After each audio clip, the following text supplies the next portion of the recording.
Okay, and that happened in 2005, and then in 2006, you started to cooperate.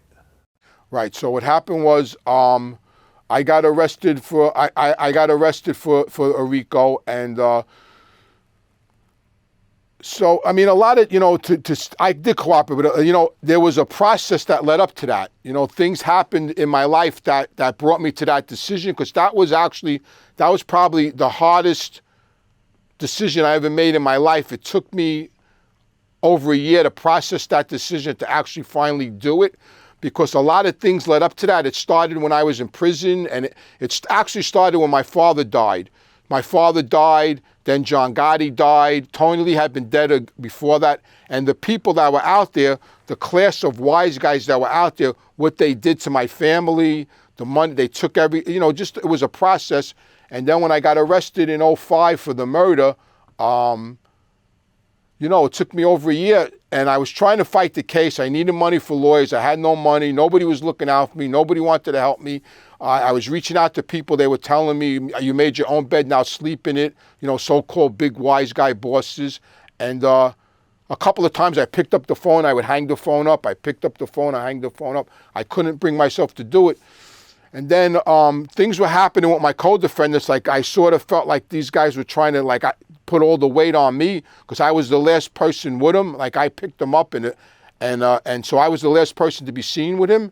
And what happened was I went to see some friend of mine, a knockaround guy, and the guy told me, what are you waiting for? Call the government. I said, what are you, fucking crazy? I can't do that. I can't disrespect my father like that. He said, listen, your father's dead. You did everything for your father. Save yourself. These guys ain't worth it today. And I still couldn't do it. Then I had something going on in court that might have helped me. I had some kind of decision, some kind of motion I needed to put in. So I spoke to it. See, they didn't realize that my father did have friends that loved him, and we had attorneys that really liked us, because we were good to all of them. So I called up this attorney to try to help me. And when he went to help me, he called me and he goes, listen, your co-defendants' lawyers don't want to give me any information. They don't want to give me any help. He said, listen, they're going to throw you under the bus. I said, throw me under the bus? He goes, yeah. I says, well, so what am I going to do? He goes, well, if I was you, now this is a lawyer, a mob lawyer. He told me, if I was you, I would call the government. I said, call the government? He said, yeah. He goes, because if you don't do that, they're going to throw you under the bus. So I hung up the phone. And I thought about it, and I still couldn't make the call. The next day, for some reason, I saved this FBI guy's card, Jerry Conrad, and I never did that. But for some reason, this guy's card I just had saved from 2 years ago. And when my wife was going to work that day, I gave my wife the card, and I go, listen, when you get to work, call that number and tell that guy to come and see me. So I just couldn't make the call myself. And she went to work and she made the call, and then the FBI came to my house, and I cooperated. I knew it was over then. I knew it was over. It was a wrap. Well, before then, you had spent about 14 years in prison? Close to it, yeah. I started, yeah, I did, yeah. I've been in and out of prison since I was 23 years old. And none of it was drug related. I mean, when I was 23, I did a bid.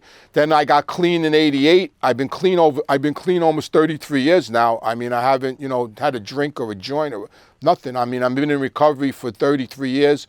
Then I got arrested again in 89. I was clean, and I got arrested again in 90. I went to jail in 91. I got out in 92. I got rearrested again in 95. I went to jail in 96. While I was in jail in 96, I got indicted by the feds in Florida. I wound up getting 10 more years. So yeah, I've been in and out of jail since I was 23 years old. I was Fat Andy's son, and I did get a lot of perks for being Fat Andy's son, and I loved being Fat Andy's son. I loved my father. He was a good father. But, I was in the street. I was a criminal. I was a violent criminal. I became a violent criminal. I committed crimes all day. I mean, there was, in the 90s, in one day I had 2 chop shops going. I had a vending company with all gambling machines. I had a fraudulent credit card business going. I mean, my whole day revolved around committing crimes. So, that's who I became.